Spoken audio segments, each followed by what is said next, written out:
My name is Michel Ehrenhard. I'm an assistant professor at the Department of Business Administration of the University of Twente.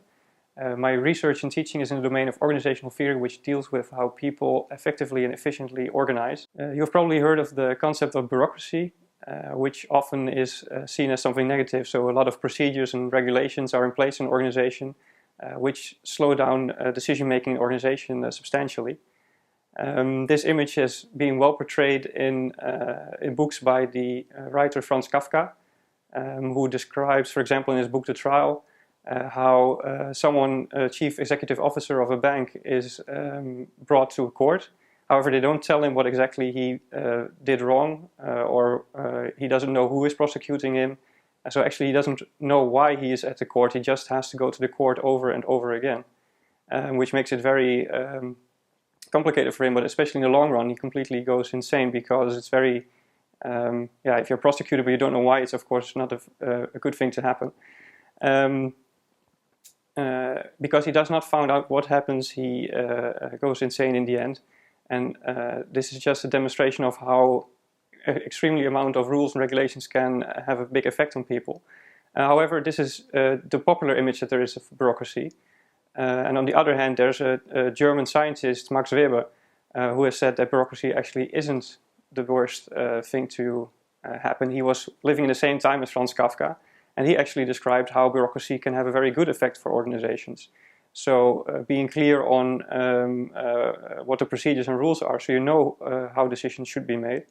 And it wasn't that he did not see also some bad effects, which he called the iron cage, but he also highlighted how expert decision making, so people who are trained to talk about or make decisions about certain topics, neutral officials, so they should be neutral in their decision making and not biased by certain parties, promotion based on the qualifications you have instead of being, for example, a relative of someone, are very important things for bureaucracy, and actually can help a lot in decision making in a more efficient and effective manner. Bureaucracy is an example of why such organizational forms exist, and how already in the early 20s or even before, discussions were going on about an effective and an efficient organization. If you think about why such organizations exist, how they function, what they exactly do, which forms are most effective and efficient, we call that organizational theory. And organizational theory is something in which you look both at the inside of the organization, so why do people organize, how do they organize, but also the outside of the organization, so external influences on the organization. This is really useful if you want to improve an existing organization. So for example, if you're a manager or a consultant, this will help you think about certain ways to organize.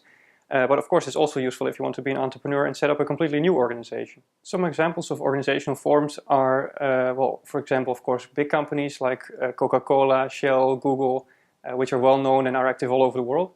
However, we also have, especially famous here in the region, Tenkate, Grols, are smaller firms, so known here, maybe not known that well outside the region, but very innovative and interesting companies. And of course, it's also important to recognize that by far most of the economy is not a very large firm and well known, but it's mostly small and medium-sized enterprises, which account for approximately 95% of the entire economy. Firms are often not the big stock market firms, but can be, for example, also family owned, so a different type of ownership structure than shares that are owned by stock market active people. And another example is that, for example, consultants and lawyers are organized in partnerships. The professional partnership, in which they have also a different form of decision making, which is much more about having meetings with each other to decide direction of a firm, instead of having a one board of directors. Of course, next to that, there are also organizations like the government, non-profits. Famous non-profit, of course, is Greenpeace, but also sports clubs, also hospitals play an important role in the economy. So these are many types of different organizational forms that you can see in our economy. If you look at the history of thinking about organizations, you can broadly see three perspectives. These three perspectives very much struggle with how you can organize as efficiently and effective as possible. Early thinking, and still very important today, is thinking about best practices. So what is most effective and efficient in organizing what you want to do. But the problem with best practice, of course, is that it's not that easily disseminated. So for example, if you would look at soccer clubs, the last 5 years or so, Barcelona has had a very strong influence and has won a lot of prizes and probably is the most successful club in the last 5 years. However, you still see that despite the large sums of money that are invested in several soccer clubs, is that Barcelona is still the benchmark of a lot of organizations. Even Real Madrid, their biggest competitors, have much more funding. However, they do not win the number of prizes that Barcelona has. So if you go beyond the best practice perspective, it's called the contingency perspective, where you really look what is effective and efficient, but also take the situation in which you are working into account, and really focus on certain contingencies, so depending circumstances that influences your results. An example of, a very basic example of how situations can differ is that in a production plant a long time ago they were doing the Hawthorne studies, and they checked what the influences of light on labor productivity. And they found that when they increased the light in the room, the productivity would go up. However, when they increased the light again, productivity would again go up, but then they lowered the light and still productivity went up. And of course they could not explain this based on the idea of more light leads to more productivity. But what they later found out is that actually giving attention to workers will increase also productivity. So they found an extra factor beyond putting more light on the work that influences productivity of workers. Then if you have a certain set of contingencies, so if you find, let's say, contingencies that belong together, it's a third approach. That's called the configurational approach. And in this approach, you can see standard things that belong together, and based on that, design an organization. So a very famous management scholar is Henry Mintzberg, and he's especially well known for his 5 organization configurations. Later he added a 6th one. The interesting thing here is that he also distinguished the bureaucracy, but he made a difference between the professional and the machine bureaucracy, where one is more focused on standardizing outputs, and the other one is more focused on standardizing norms, so the way that people work together. So you see that in the history of organizational theory there is a lot that is stable, but also a lot of that is developing and putting together in different ways. So where bureaucracy still is one of the most dominant organizational designs, you do see a lot of new forms still coming up. What is especially interesting in this domain nowadays is hybrid organizational forms. So the merger or the mixture of 2 different organizational forms. And a good example is social entrepreneurship, where you combine a social goal with entrepreneurial methods and manage, for example, a non-profit like it is business. This almost sounds impossible. However, a good example of it is microfinance. Microfinance is a way to give out loans to people who normally cannot get a loan from a bank, for example. And with this loan they can start their own business on a small scale maybe. Sometimes it even scales up to a larger scale. But the point is that by repaying the loans, the organization that gives the loan makes a small profit and can also invest this money in other organizations.